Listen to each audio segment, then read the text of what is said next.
Hey, it's Serena Travis. I am here. Good morning, Scott Valley. I'm here with Lance Mackey, who has come so very far. Tell us where you came from. I came from Fairbanks, Alaska. Fairbanks, okay. We didn't go through Fairbanks, did we, Drake? No. No, okay. Anchorage, Prudhoe, Barrow. Okay, so we just like leapfrogged over your town. Yeah, if you blinked, you missed it. Oh, is it pretty small? I mean, how many people are in Fairbanks? Probably a little bit more than St. John's here. But, I don't really know the exact number. 60,000. Okay, so out of all the people in Fairbanks, are there a fair number of racers, dog sledder, mushers? They call it the racing capital of the world. I don't know if that's exactly correct, but yeah, there's a fair amount. There's a lot of varieties of dog teams up there. Sprint teams, recreational ski jor teams. Yeah, a handful of Iditarod teams, Yukon Quest teams. So yeah.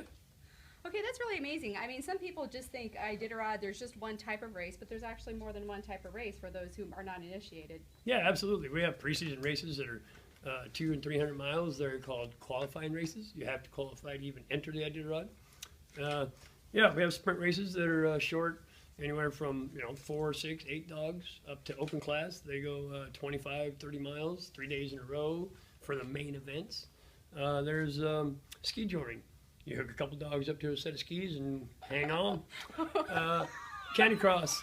Hook basically a belt around your waist, hook a couple dogs in front of it and try to run behind them and keep up.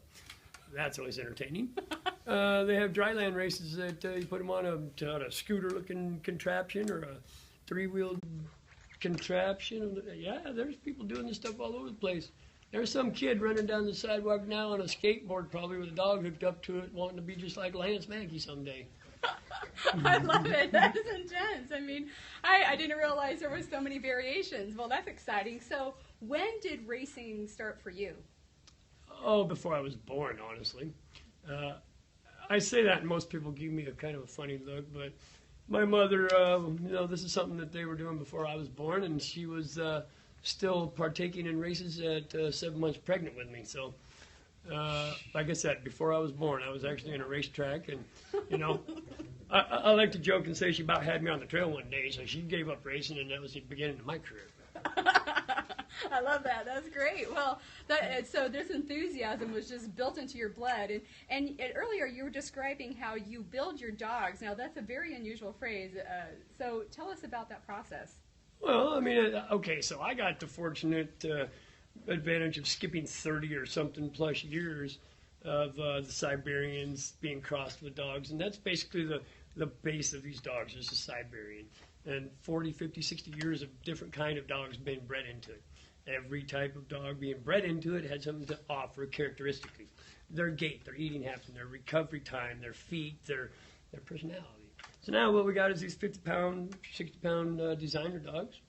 And when I got into it, it was already somewhat established. Okay, but every dog has a personality, and every dog has quirks and strengths and weaknesses, just like a human. So I knew what I wanted in a dog, knowing what I was having issues with. So yeah, I built a custom type dog built for me and what I believe, my personalities that they got to deal with, my feeding regimen, which I don't have a schedule, I don't have a format, I don't have a specific diet on a regular basis, because I'm the same way. I don't know when I'm going to sleep. I don't know when I go sporadic, moment to moment, without a real plan or a schedule, and I want them to be the same way. And don't take it personal, and don't hold a grudge. So these are happy-go-lucky, go with the flow. Take it as it comes kind of dogs that eat everything and run straight and love to do it. I love that. So one of your boutique dogs is Amp, who you brought today. And how old is Amp? Amp is 6 years old now. He is from a long line of leaders in the mother and the father side. Amp's dad was named Rev. So that gives you a little bit of an idea of what this type of personality is. I like to name them based around their personalities. And he was 18 months old when he won his first Iditarod. That's really, really young for a dog to run and win the Iditarod. But not every high school basketball star can go right to the pros, but some can. And this is one of those some can. That's really amazing. I didn't realize that Amp was so young in the first race. Yeah, that's, like I said, it's not a real common thing. I don't know if I do this stuff right or not. So, are there any more races, big races left in you? If I can come up with the finances, I'm going this year, and I will go out on top, and I'll bow out gracefully. But I'm not going out on a 43rd place finish. Okay. Wow. I love that tenacity. Tell us about a day when you pretty much had given up all hope. Wow. You know, I've always had a little bit of fight in me. I've never really gave up too much, except maybe some addictions. And, you know, no, I still have some fight in me, and that's my problem. I'm not one to give up, and, you know, my body's falling apart. It's a given. I'm not going to be able to do this stuff forever, but I do have one more in me, like I said, and then I'm going to go out with a blaze of glory, and I'm not going to be without dogs. I might not be racing the Iditarod or the Yukon Quest, but and I do see a day that I don't race, obviously, but there won't be a day for the rest of my life that I don't have a yard full of dogs. And when I am gone, my yard and kennel will carry on and live, you know, long after I'm gone. So that's kind of my goals at the moment, to make sure all those things happen.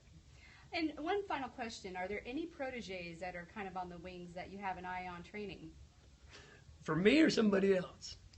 I guess maybe for you, yeah. Yeah, I have the two greatest handlers in the world right now that work for me. I've been there for 2 years. Pato Jaron from Argentina. He's been working with dogs since he was 14 years old, and he came, again, like I said, 2 years ago to work for me.